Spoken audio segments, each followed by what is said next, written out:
Good evening, everyone. First and foremost, I want to thank the Marico Innovation Foundation for inviting me to join all of you this evening. You know, being from Google and having been deeply involved in the technology ecosystem for a long time now, you know, I spend just about every day, just about every minute that I'm awake, thinking about innovation, meeting companies that are working on innovation.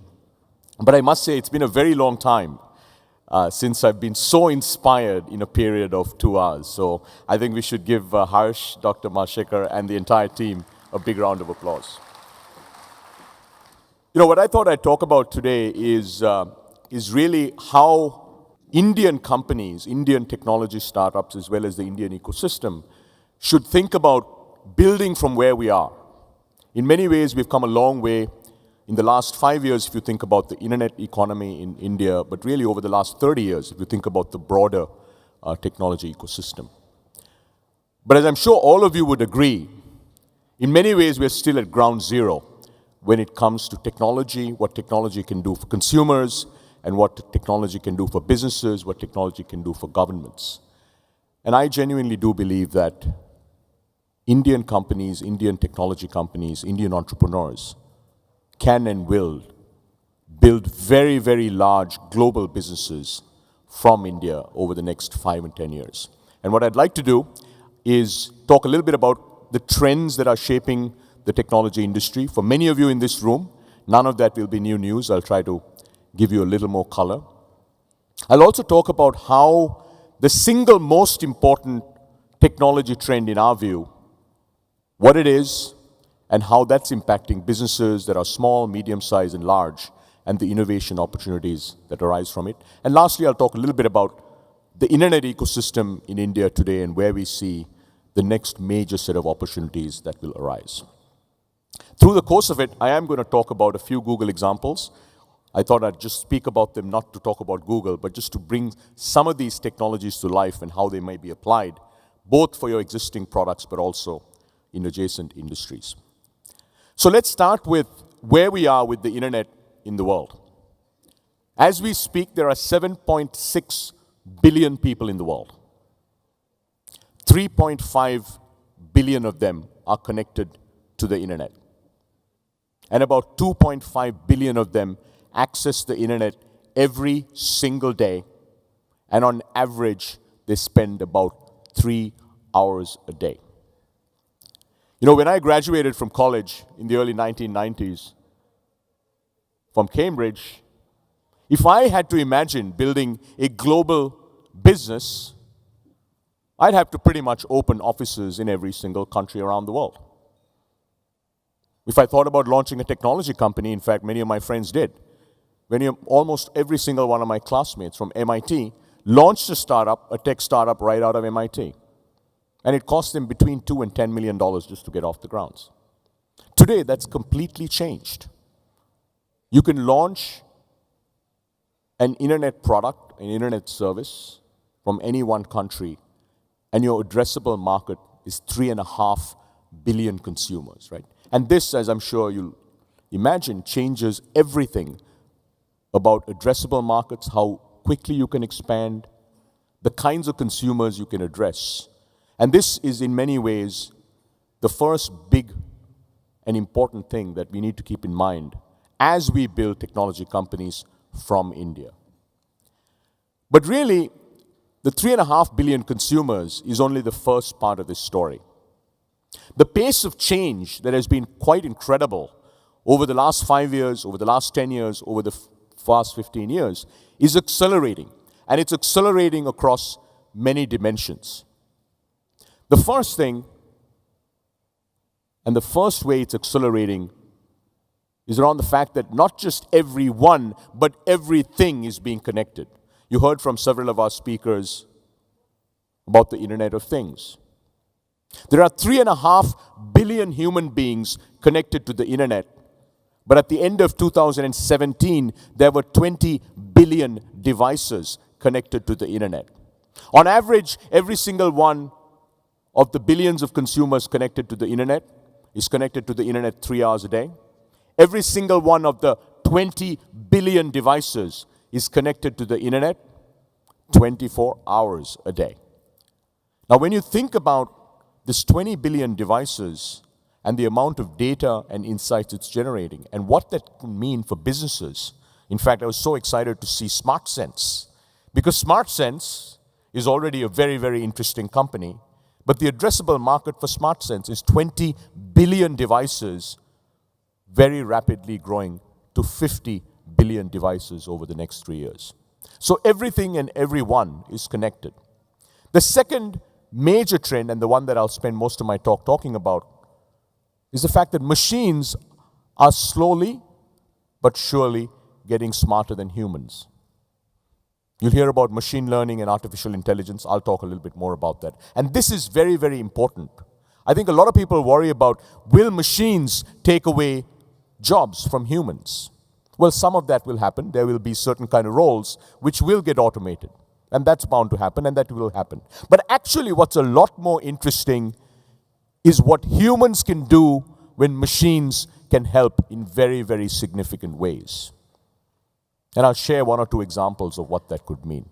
And finally, especially for entrepreneurs, for innovators, what's very, very exciting is the fact that when you look at this massive number of global consumers, billions of consumers globally, billions of devices connected always on every single day, and the fact that machines now are getting much, much smarter in many ways than humans,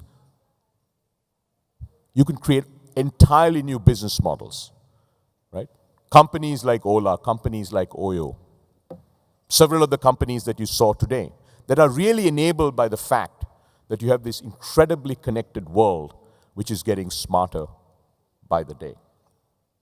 What I'd like to do now is talk a little bit about what new business models could emerge and what could all this technology and this incredible transformation enable. Well, the reality is it's going to impact every single industry in a very fundamental way. The internet so far has really only impacted at scale a few industries. It impacted e-commerce globally, retail with e-commerce. It impacted the media industry. You know, there was a time when all of us bought CDs and then we had music streaming and so on and so forth. The media industry is completely changed. You're seeing online video now beginning to go the same way. But over the next 10 or 15 years, every single industry will get impacted in very profound ways. We just heard Geo speak. Let's take the telecommunications industry. The reality is the current set of existing technologies, whether it's 4G or 5G, will only get us from about 3.5 billion connected consumers to about 4.5 billion, possibly 5 billion. That will still leave 2.5 billion consumers who are unconnected, simply because they're in very, very rural areas or hard to access areas that simply cannot be connected. The unit economics simply do not work. So we will see an entirely new set of technologies. And you see one picture there of the balloon. That's the Google Loon project, right? Where we put a balloon 19 kilometers up in the sky, and we're able to provide connectivity to very rural places at very affordable rates. And this is one of many next generation technologies that will very fundamentally transform the telecommunications industry globally. Healthcare. I was so excited to see several of our startups that are doing very, very innovative, disruptive things in healthcare. The reality is, by 2020, you, every single one of you, will know when you're before you get a heart attack. Isn't that going to be awesome? Because you'll actually have a pair of contact lenses that you'll wear. Well, I hope that none of you actually do get one. But for those of you that might, you'll actually know long before you get one. Because you'll have a pair of contact lenses that you'll wear that will basically measure every single parameter that matters for that specific disease. By the way, it doesn't have to be heart attacks. It could be diabetes. You know, you pick your favorite disease that you want. Every single, no, not in a sort of that you want, but what you might worry about. But the reality is, imagine that 3 years from now, regardless of what you're worried about, you'll be able to do early diagnostics, which would then actually lead to prevention, and imagine what that could mean for human lives. The third example you see here is really about drones doing deliveries. Right? I'm sure all of you are reading about this. By 2020, in at least 25 cities around the world, last mile delivery will be done by drones. The technology works today. You actually saw some great examples of autonomous applications in the defense industry. Across many, many different industries, you're going to see autonomous technologies have very, very profound impacts. And finally, driverless cars. I was delighted to see a company that actually was built on making autonomous vehicles much safer. By 2019, in some of your favorite cities in the world, if you would like to, you will be able to take an autonomous vehicle. I say that because a lot of people tell me they don't want to go in one. That's cool too, because the regular ones will also exist. But I want you to imagine these are very, very different industries. Telecommunications, life sciences including pharmaceuticals, transportation, and even an industry like logistics, all being fundamentally disrupted by innovations that are not futuristic, but innovations that are here and now.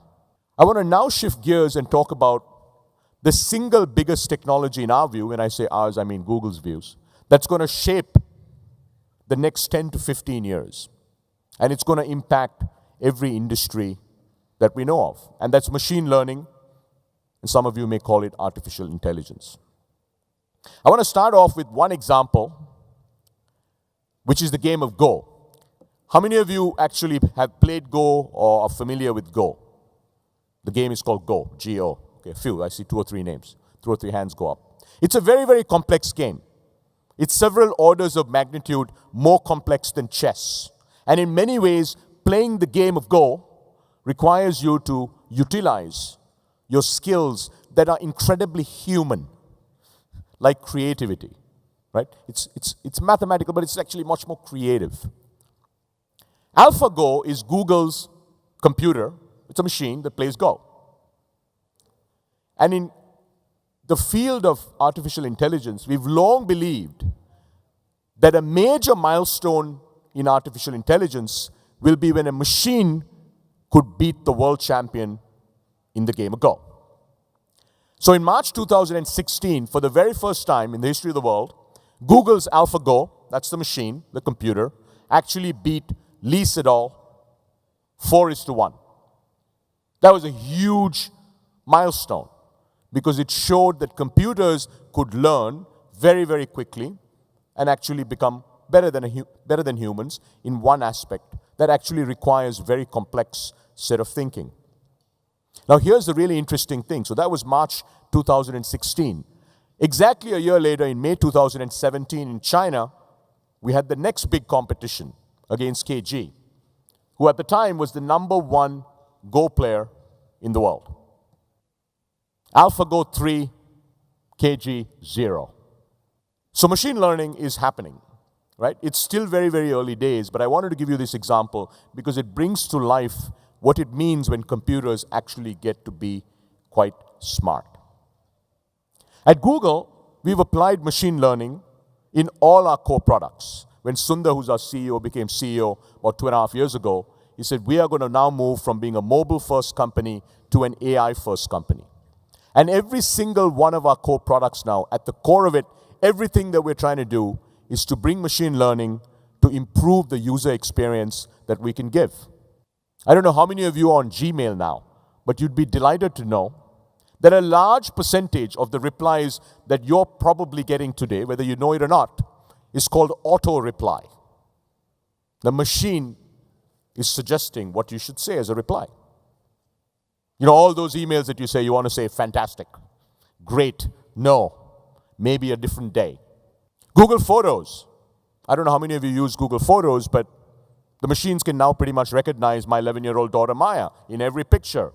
All the times that I went to Sri Lanka, or the times that I went to New York, all I have to say is New York, Maya. Boom. All the pictures, the hundreds that I have with my daughter in New York show up. Google Translate. There was actually a period of 30 days about 18 months ago where we saw the accuracy of Translate improve dramatically. And it was enabled by bringing the best of machine learning into our Google Translate application. Right?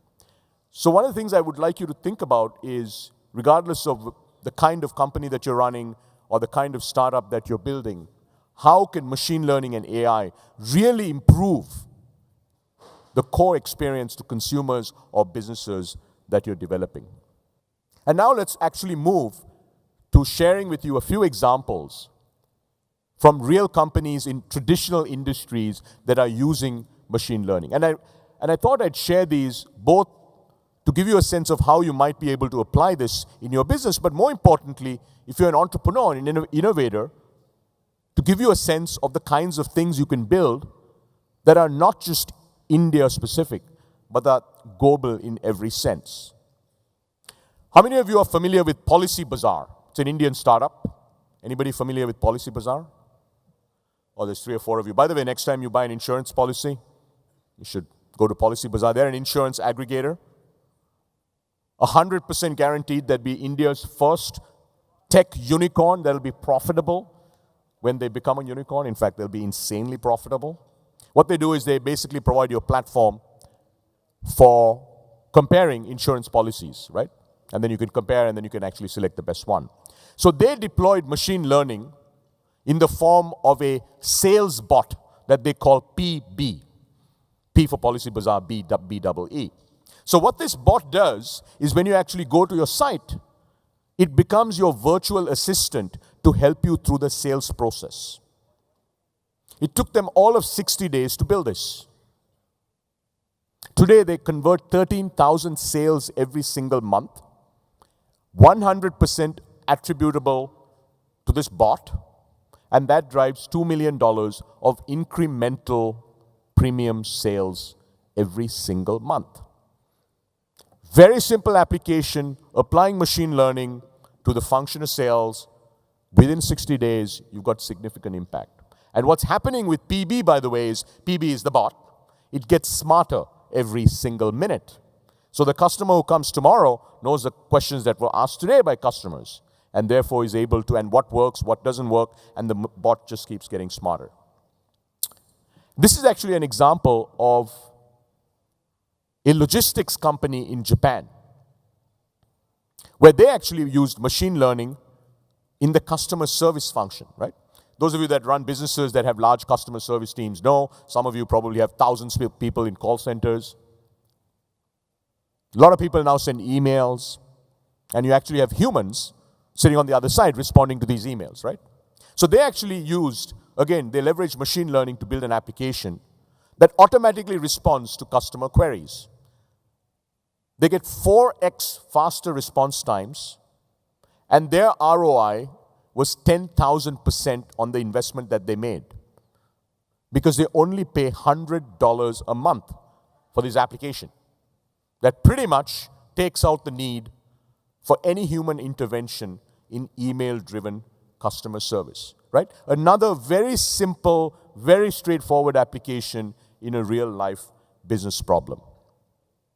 The third example is actually a Google example. So as you can imagine, we have massive number of global data centers that consume enormous amounts of energy. The single biggest cost driver after the hardware in a data center is the cost of energy. And of course, given the scale that we're at, we've spent an enormous amount of time optimizing the energy costs in our data centers, because it's a very large part of our costs. So about 7 or 8 months ago, we said, why don't we take DeepMind, which is our AI capability, and let's apply to this problem of saving energy costs in our data centers, energy specifically tied to cooling. Within a period of 30 days, we reduced the cost of cooling in global's data center infrastructure network by 40% by leveraging machine learning, right?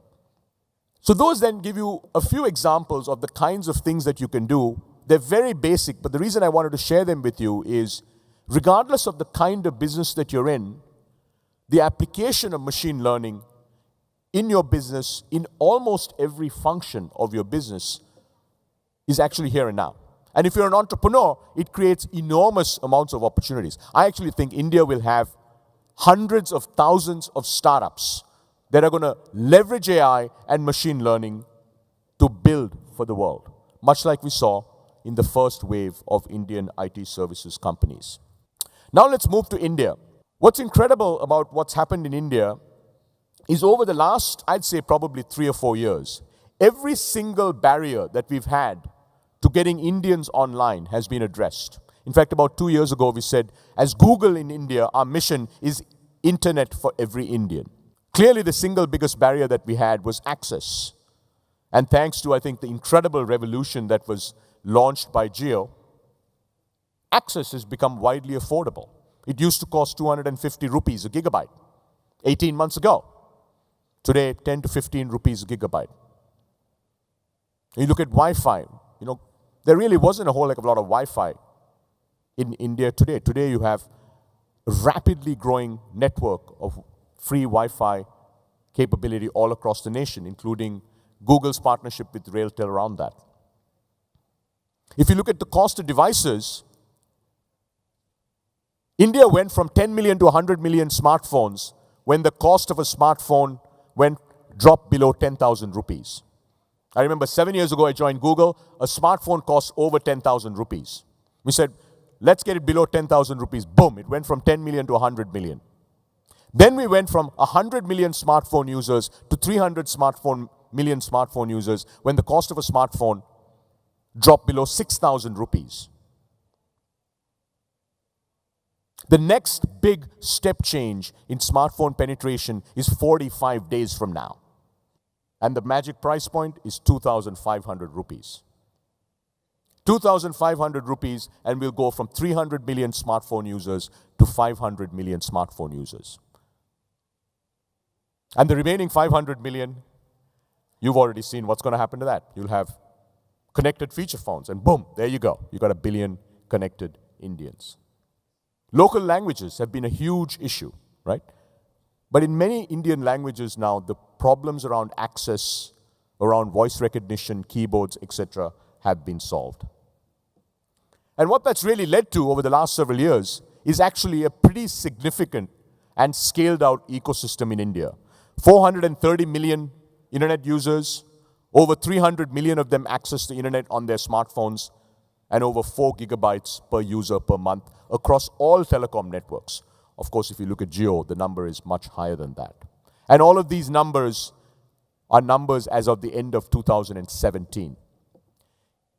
In January, which is last month, India added 10 million new connected smartphone users in the month of January. In the month of December, we added 10 million new connected smartphone users. The month of November, India added 10 million new connected smartphone users. I think you get the idea. So by November, India will have over 400 million connected smartphone users, and that is before the pricing of smartphones has dropped. And that's going to just accelerate everything. So by 2020, at this point, it is almost a foregone conclusion that we will have over 650 million connected users in India. And the other thing that's really changed over the last, I'd say probably 12 to 18 months, is we've gone from really being all about an internet that was about India one, males, metros, and millennials, to really about India two. And that's really led to explosive growth in vernacular. Today, 230 million internet users in India only access the internet in their local languages, i.e. not in English. Every single local language Indian site and app in Hindi, in Tamil, in Kannada is like this. Search queries that are non-English in India are growing 10 times faster than search queries in English. It's become all about video, and that really has been enabled by this incredible abundance of affordable broadband. 4 years ago, there were less than 50 million users who consumed online video. Today, just YouTube, which is one of the online video platforms, has 225 million Indians consuming YouTube.